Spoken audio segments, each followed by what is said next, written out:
BJP বঙ্গভঙ্গের বিরুদ্ধে মমতা বন্দ্যোপাধ্যায়ের চ্যালেঞ্জের পরই ফের অবস্থান স্পষ্ট করেছেন রাজ্যের বিরোধী দলনেতা শুভেন্দু অধিকারী। বিরোধী দলনেতা বলেছেন, বিজেপি কখনোই বাংলা ভাগের কথা বলেনি আর বাংলা ভাগ চায়ও না, তবে উত্তরবঙ্গের মানুষ দীর্ঘদিন যাবৎ ভীষণভাবে বঞ্চিত।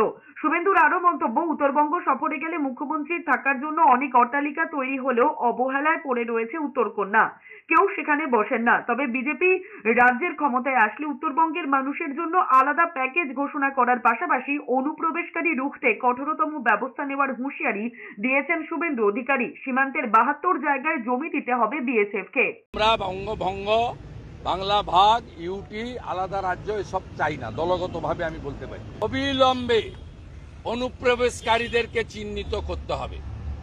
রোহিঙ্গা অনুপ্রবেশকারীদেরকে ঘাট ধরে বের করতে হবে। 72টা জায়গায় বিএসএফ কে জমি দেওয়া হয়নি কাঁটাতারের বেড়া করার জন্য, অবিলম্বে জমি দিতে হবে।